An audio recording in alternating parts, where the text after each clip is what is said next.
Hello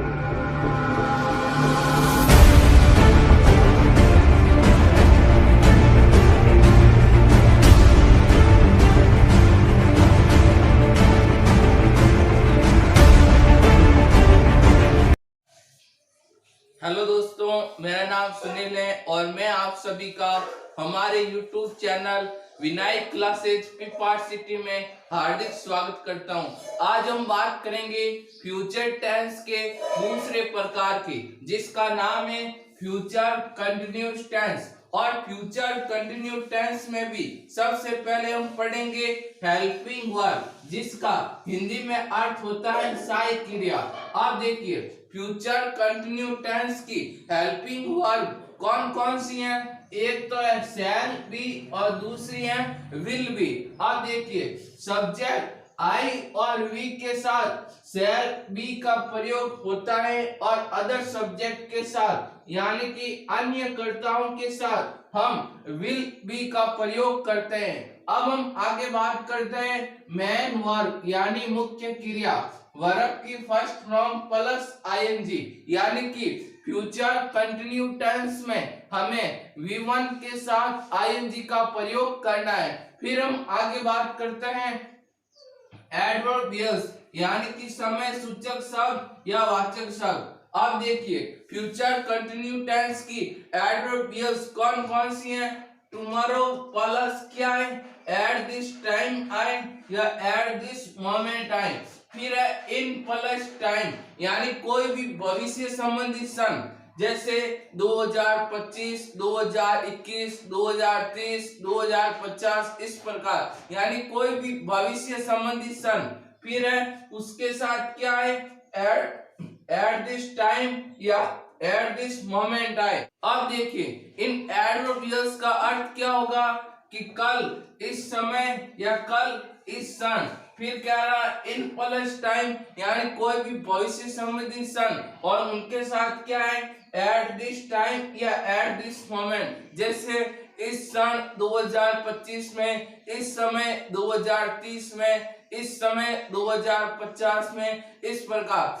अब एक बार आप इसका स्क्रीनशॉट ले लीजिए, फिर हम और एडवर्बियल्स पढ़ते हैं फ्यूचर कंटिन्यू टेंस की।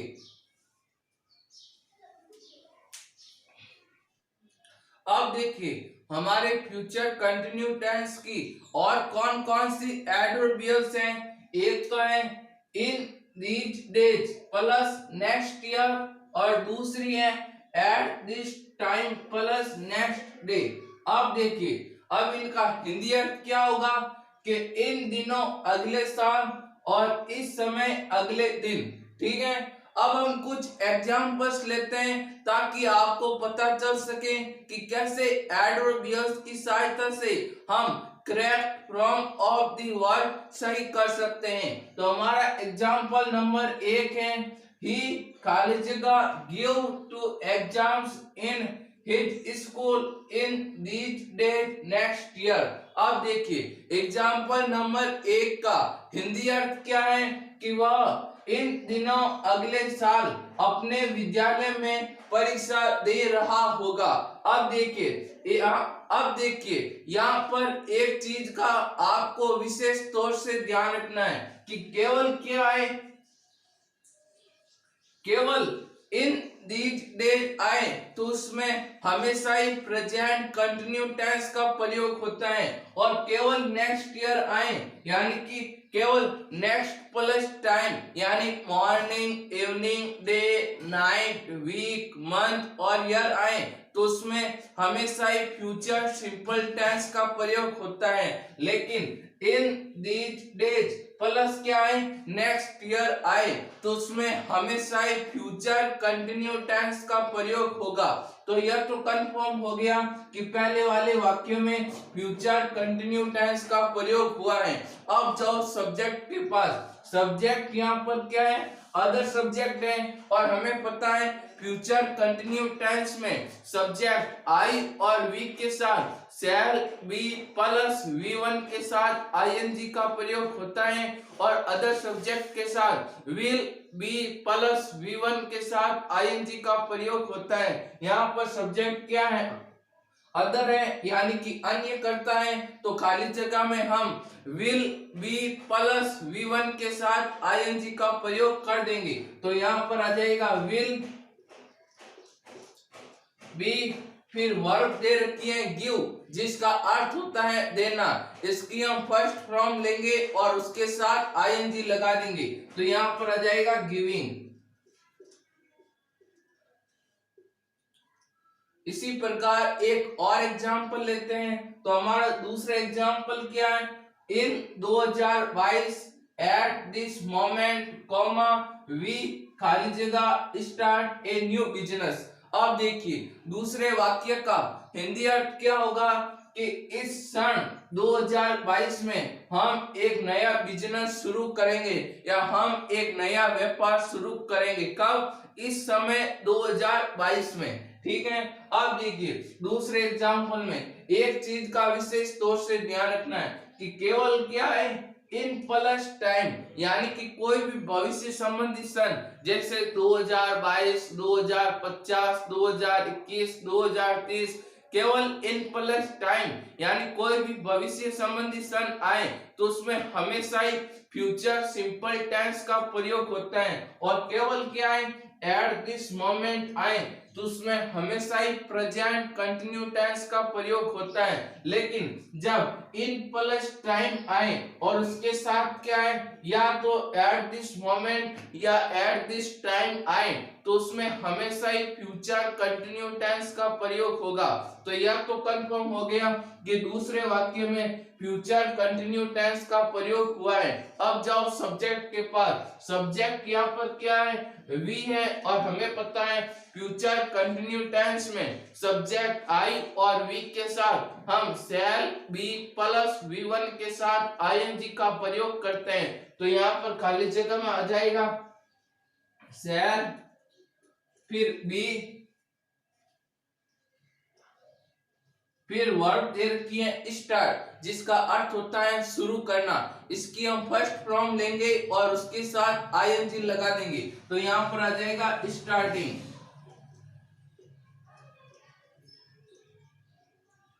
अब हमारा जो अगला नियम है वो वेरी इंपॉर्टेंट नियम है। तो देखिए वह नियम कौन सा है कि जो कार्य यानी जो वर्क फ्यूचर यानी कि जो कार्य भविष्य में हो रहा होगा या जो कार्य भविष्य में चल रहा होगा या जो कार्य भविष्य में जारी रहेगा उसमें हमेशा ही फ्यूचर कंटिन्यू टेंस का प्रयोग होता है। यानी हमारा नियम क्या है कि जो कार्य भविष्य में हो रहा होगा अर्थात जो कार्य भविष्य में चल रहा होगा ऐसे वाक्यों में हमेशा ही फ्यूचर कंटिन्यू टेंस का प्रयोग होता है। अब इस नियम को अच्छी तरीके से समझने के लिए कुछ एग्जांपल्स लेते हैं, लेकिन उससे पहले एक बार आप इसका स्क्रीनशॉट ले लीजिए। अब हम इस नियम को और भी अच्छी तरीके से समझने के लिए कुछ एग्जांपल्स लेते हैं। तो हमारा एग्जांपल नंबर 1 क्या है कि वी खाली जगह give the exam at this time next month. अब देखिए पहले वाले एग्जाम्पल का हिंदी अर्थ क्या होगा कि हम इस समय अगले महीने परीक्षाएं दे रहे होंगे। यानी अभी तो भले ही वह चाहे टीवी देख रहे हैं या अगर भले वो नींद्रा पाठा काट रहे हो, लेकिन आने वाले समय में यानी भविष्य में हमारी परीक्षाएं शुरू हो चुकी होगी और हम हमारी परीक्षाएं दे रहे होंगे। यानी कि जो कार्य भविष्य में हो रहा होगा या जो कार्य भविष्य में चल रहा होगा ऐसे वाक्यों में हमेशा ही फ्यूचर कंटिन्यू टेंस का प्रयोग होता है। तो पहले वाले एग्जांपल में फ्यूचर कंटिन्यू टेंस का प्रयोग होगा। अब जाओ सब्जेक्ट के पास। सब्जेक्ट क्या है, वी है, और हमें पता है फ्यूचर कंटिन्यू टेंस में सब्जेक्ट आई और वी के साथ शैल बी प्लस V1 के साथ आईएनजी का प्रयोग होता है। तो यहाँ पर आ जाएगा शैल बी, फिर वर्ब दे रखी है गिव जिसका अर्थ होता है देना। इसकी हम फर्स्ट फॉर्म लेंगे और उसके साथ आईएनजी लगा देंगे, तो यहाँ पर आ जाएगा गिविंग।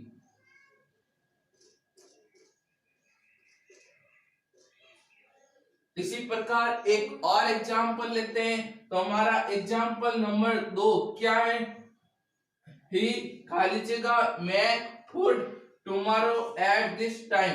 अब देखिए दूसरे एग्जाम्पल का हिंदी अर्थ क्या होगा कि कल इस समय वह खाना बना रहा होगा। यानी कि अब देखिए अभी तो भले ही वह चाहे टीवी देख रहा है या पुस्तक पढ़ रहा है या क्रिकेट खेल रहा है, लेकिन आने वाले समय में यानी कल इस समय उसके खाने बनाने का कार्य चल रहा होगा। और हमारा नियम क्या है कि जो कार्य भविष्य में चल रहा होगा उसमें हमेशा ही फ्यूचर कंटिन्यू टेंस का प्रयोग होता है। तो दूसरे वाक्य में भी फ्यूचर कंटिन्यू टेंस का प्रयोग होगा। अब जाओ सब्जेक्ट के पास। सब्जेक्ट यहाँ पर क्या है? अदर सब्जेक्ट है और हमें पता है फ्यूचर कंटिन्यू टेंस में जब सब्जेक्ट क्या हो? अदर हो, यानी कि अन्य कर्ता हो, तो फ्यूचर कंटिन्यू टेंस में हम विल बी प्लस V1 के साथ आईएनजी का प्रयोग करेंगे। तो खाली जगह में हम विल बी प्लस V1 के साथ आईएनजी का प्रयोग कर देंगे। तो यहाँ पर आ जाएगा विल बी, फिर वर्ब दे रखी है मेक जिसका अर्थ होता है बनाना। इसकी हम फर्स्ट फॉर्म लेंगे और उसके साथ आईएनजी लगा देंगे। तो यहाँ पर आ जाएगा मेकिंग।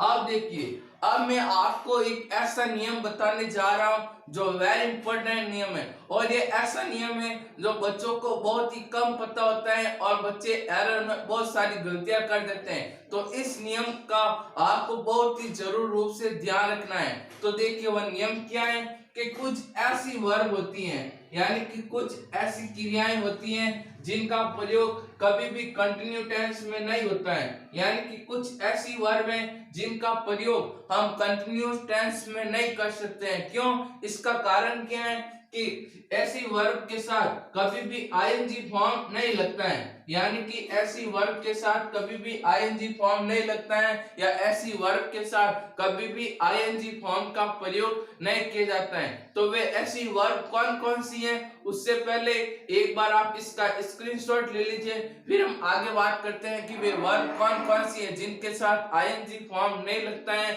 और उनका प्रयोग हम कंटिन्यूअस टेंस में नहीं कर सकते।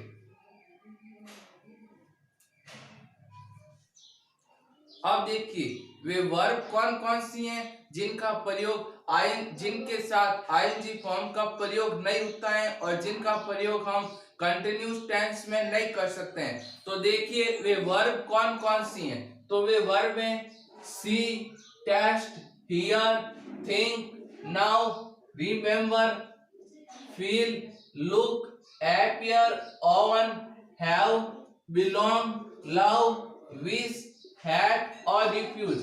ये ऐसी वर्ब हैं जिनके साथ कभी भी आईएनजी फॉर्म नहीं लगता और इन वर्ब का प्रयोग हम कंटिन्यूअस टेंस में नहीं कर सकते। अब देखिए इन वर्ब का हिंदी अर्थ क्या होगा? सी जिसका अर्थ होता है देखना, फिर है टेस्ट जिसका अर्थ होता है चखना या स्वाद लेना, फिर है हियर जिसका अर्थ होता है सुनना, फिर है थिंक जिसका अर्थ होता है सोचना, फिर अगली है नाउ जिसका अर्थ होता है जानना, फिर अगली है रिमेम्बर यानी कि याद करना, फिर अगली है फील यानी महसूस करना, फिर अगली है लुक जिसका अर्थ होता है देखना, फिर अगली वर्ब है एपियर जिसका अर्थ होता है पहुंचना, फिर अगली है ऑन जिसका अर्थ होता है स्वामित्व होना या किसी चीज पर उसका मालिक होना, फिर अगली है हैव जिसका अर्थ होता है रखना या प्राप्त करना, फिर अगली वर्ब है बिलोंग जिसका अर्थ होता है संबंध रखना, फिर अगली वर्ब है लव जिसका अर्थ होता है प्रेम करना, फिर अगली है विश जिसका अर्थ होता है इच्छा करना या इच्छा रखना, फिर अगली हैट जिसका अर्थ होता है नफरत करना, फिर एक लस्ट और वर्ब है रिफ्यूज जिसका अर्थ होता है मना करना। ये सभी ऐसी वर्ब हैं जिनके साथ कभी भी आईएनजी फॉर्म नहीं लगता है और ऐसी वर्ब का प्रयोग हम कंटिन्यूअस टेंस में कभी नहीं करते हैं। ठीक है, अब इस नियम को अच्छी तरीके से समझने के लिए हम कुछ एग्जांपल्स लेते हैं। तो हमारा एग्जांपल नंबर 1 है he is owning a car. अब देखिए एग्जाम्पल नंबर 1 का हिंदी अर्थ क्या है कि उसके पास एक कार रह रही है। यह वाक्य हमारा पूर्ण रूप से गलत है। क्यों? इसका कारण मैं बता देता हूँ। यह वाक्य क्या है? पूर्ण रूप से गलत है। क्यों? अब देखिए यहाँ पर वर्ब दे रखी है ओन, जिसका अर्थ होता है मालिक होना या स्वामी होना। हमें पता है कि ये ऐसी वर्ब है जिसके साथ कभी भी आईएनजी फॉर्म नहीं लगता है, लेकिन यहाँ पर पहले वाले एग्जाम्पल में इस वर्ब के साथ आईएनजी लगा हुआ है और हमें पता है यह ऐसी वर्ब है जिसके साथ कभी भी आईएनजी नहीं लगता है और ऐसी वर्ब का प्रयोग हम कंटिन्यूअस टेंस में नहीं करते हैं, लेकिन यहाँ पर इस वर्ब के साथ आईएनजी फॉर्म लगा हुआ है, इसलिए हमारा जो पहला वाक्य है वो पूर्ण रूप से गलत है। सही वाक्य क्या बनेगा? He owns a car, उसके पास एक कार है। ठीक है, इसी प्रकार एक और एग्जाम्पल लेते हैं। तो हमारा दूसरा एग्जाम्पल क्या है? This house is belonging to me, इस घर का मुझसे संबंध रह रहा है। तो हमारा दूसरा वाक्य भी पूर्ण रूप से गलत है। क्यों? इसका कारण क्या है? हमें पता है बिलोंग, जिसका अर्थ होता है संबंध रखना, इसके साथ कभी भी आईएनजी फॉर्म नहीं लगता है और इसका प्रयोग हम कंटिन्यूअस टेंस में नहीं कर सकते हैं, लेकिन यहाँ पर दूसरे वाक्य में कंटिन्यूअस टेंस में इसका प्रयोग हुआ है और इसके साथ यहाँ पर आईएनजी लगा हुआ है, इसलिए हमारा दूसरा वाक्य पूर्ण रूप से गलत है। सही वाक्य क्या बनेगा? This house belongs to me, यानी कि इस घर का मुझसे संबंध है। ठीक है, तो आपको पता चल गया कि ये जो सभी वर्ब है इनके साथ आईएनजी फॉर्म नहीं लगता है और इनका प्रयोग हम कंटिन्यूअस टेंस में नहीं करते हैं। अब एक बार स्क्रीनशॉट ले लीजिए, फिर हम फ्यूचर कंटिन्यू टेंस के और भी नए नियम पढ़ते हैं। अब देखिए, अब हम आगे बात करते हैं कि हैव वर्ब के साथ आईएनजी फॉर्म का प्रयोग कब करना है और हैव के साथ आईएनजी फॉर्म का प्रयोग कब नहीं करना है। यदि हैव स्वामित्व या अधिकार का अर्थ दे, यानी कि जब हैव वर्ब स्वामित्व या अधिकार का अर्थ दे तब तो हैव वर्ब के साथ आईएनजी फॉर्म का प्रयोग कभी नहीं होगा। लेकिन यदि सेंटेंस में हैव वर्ब खाना या इंजॉय करने का अर्थ निकले, यानी कि यदि हैव वर्ब का अर्थ सेंटेंस में खाना या इंजॉय करने का अर्थ निकले या खाना या इंजॉय करने का अर्थ दे, तब हम हैव वर्ब के साथ आईएनजी फॉर्म का प्रयोग कर सकते हैं। तो एक बार वापस रिपीटेशन कर देता हूं कि जब हैव, यदि हैव वर्ब स्वामित्व या अधिकार का अर्थ दे तब तो हम हैव वर्ब के साथ कभी भी आईएनजी फॉर्म का प्रयोग नहीं करेंगे, लेकिन यदि हैव वर्ब का अर्थ सेंटेंस में खाना या इंजॉय करने का अर्थ निकले तब हम हैव वर्ब के साथ आईएनजी फॉर्म का प्रयोग कर सकते हैं। जैसे हम कुछ एग्जांपल्स लेते हैं, जैसे एग्जांपल नंबर 1 है I am having a piece of cake. अब देखिए एग्जांपल 1 का हिंदी अर्थ क्या होगा कि मैं केक का एक टुकड़ा खा रहा हूँ या मैं एक केक का पीस खा रहा हूँ। अब जो पहला वाला वाक्य है वो पूर्ण रूप से सही है। क्यों? इसका कारण बताता हूँ। यहाँ पर देखिए हैव वर्ब दे रखी है और इस हैव का अर्थ यहाँ पर क्या निकल रहा है? खाना। ठीक है, और मैंने आपको क्या बताया था, यदि हैव वर्ब सेंटेंस में खाना या इंजॉय करने का अर्थ दे तो हम हैव वर्ब के साथ आईएनजी फॉर्म का प्रयोग कर सकते हैं, जो कि ऑलरेडी आईएनजी फॉर्म लगी हुई है। तो हमारा जो पहला वाक्य है वो पूर्ण रूप से सही है। इसका हिंदी अर्थ क्या होगा कि मैं केक का एक पीस खा रहा हूँ। यहाँ पर हैव खाने का अर्थ दे रही है, इसका मतलब पहला वाला वाक्य पूर्ण रूप से सही है। अब दूसरे वाक्य में विशेष तौर से ध्यान रखना है। दूसरा वाक्य क्या है? I am having A car. यह वाक्य पूर्ण रूप से गलत है। क्यों? इसका हिंदी अर्थ क्या है कि मेरे पास एक कार है। अब यहाँ पर जो हैव वर्ब है यहाँ पर इसका अर्थ खाना या एंजॉय करना नहीं निकल रहा है, बल्कि इसका अर्थ यहाँ पर क्या निकल रहा है कि स्वामित्व या अधिकार का अर्थ दे रहा है कि मेरे पास एक कार है। तो यह यहाँ पर जो है वो स्वामित्व का अर्थ दे रही है, और जब स्वामित्व या अधिकार का अर्थ दे तब हमें आईएनजी फॉर्म का प्रयोग नहीं करना है। तो जो हमारा दूसरा वाक्य है वो पूर्ण रूप से गलत है। यहाँ पर क्या आएगा, आई हैव ए कार, ये वाक्य पूर्ण रूप से सही है। जो दूसरा वाला वाक्य था ऊपर वाला, ये वाक्य पूर्ण रूप से क्या है, गलत है। अब एक बार आप इसका स्क्रीनशॉट ले लीजिए, फिर हम और नए नियम पढ़ते हैं। अब देखिए, अब हमारा अगला नियम क्या है कि think, remember, feel, look, appear इत्यादि वर्ब के साथ कभी भी आईएनजी फॉर्म का प्रयोग नहीं होता है। यानी कि think, remember, feel, look, appear इत्यादि वर्ब के साथ कभी भी आईएनजी फॉर्म का प्रयोग नहीं होता है। लेकिन यदि इन वर्ब का प्रयोग, यदि ये वर्ब फीलिंग को शो करें, यानी कि यदि इन वर्ब का प्रयोग सेंटेंस में भावनाओं को दर्शाने के लिए किया जाए, तो हम इन वर्ब के पश्चात आईएनजी फॉर्म का प्रयोग कर सकते हैं। तो एक बार वापस रिपीटेशन कर देता हूं कि think, remember, feel, look, appear इत्यादि वर्ब के साथ कभी भी आईएनजी फॉर्म का प्रयोग नहीं होता है। लेकिन यदि इन वर्ब का प्रयोग फीलिंग को शो करने के लिए किया जाए, यानी कि यदि इन वर्ब का प्रयोग सेंटेंस में भावनाओं को दर्शाने के लिए किया जाए,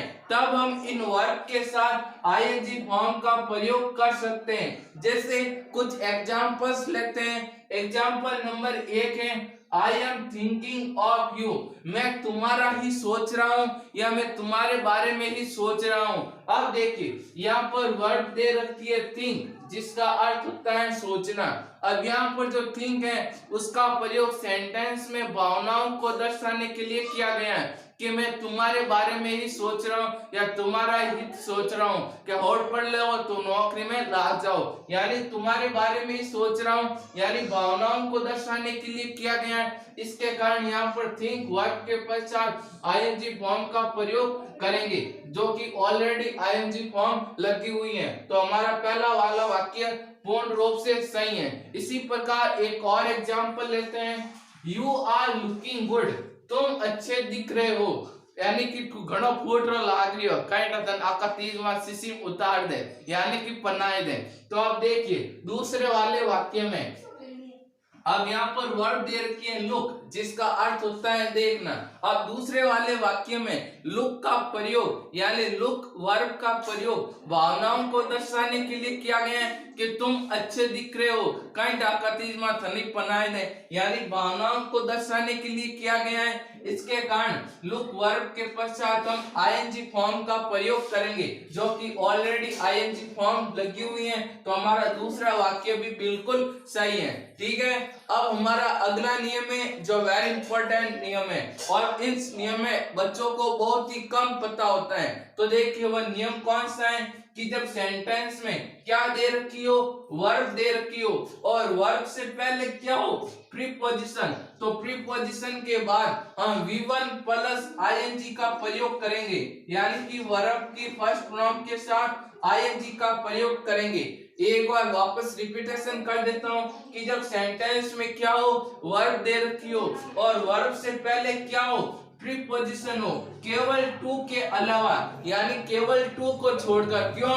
क्योंकि हमें पता है कि टू के पश्चात हमेशा ही V1 यानी कि वर्ब की फर्स्ट प्रोनाउन का प्रयोग होता है, इसलिए केवल प्रीपोजिशन टू को छोड़कर कोई भी अन्य प्रीपोजिशन वर्ब से पहले आए तो प्रीपोजिशन के बाद हम हमेशा ही V1 प्लस आईएनजी का प्रयोग करेंगे। अब कुछ एग्जांपल्स लेते हैं, लेकिन उससे पहले एक बार स्क्रीनशॉट ले लीजिए।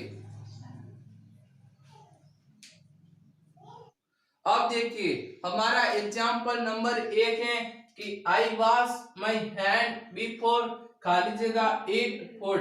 अब देखिए एग्जांपल नंबर 1 का हिंदी अर्थ क्या है कि मैं भोजन करने से पहले मेरे हाथ धोता हूँ। अब देखिए एग्जांपल नंबर 1 में क्या दे रखी है, वर्ब दे रखी है, और वर्ब से पहले क्या है, प्रीपोजिशन है।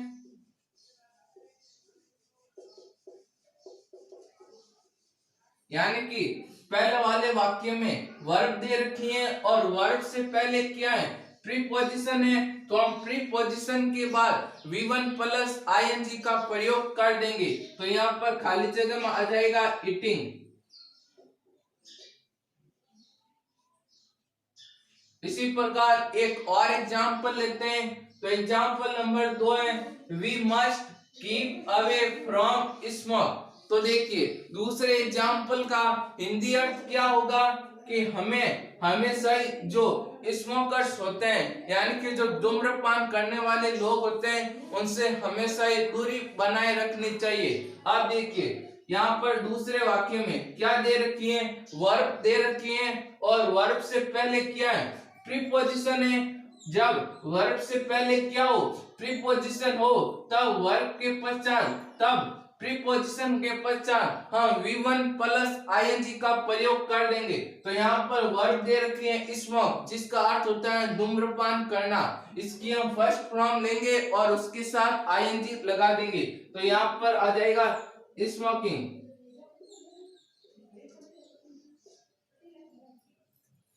तो आपको नियम समझ में आ गया कि जब सेंटेंस में क्या दे रखी हो, वर्ब दे रखी हो और वर्ब से पहले क्या हो, प्रीपोजिशन हो, केवल टू के अलावा, क्योंकि टू के पश्चात हमेशा ही V1 का प्रयोग होता है, इसलिए केवल टू के अलावा कोई भी वर्ब से पहले क्या हो, प्रीपोजिशन हो, तो प्रीपोजिशन के बाद हमेशा ही V1 प्लस ing का प्रयोग होगा।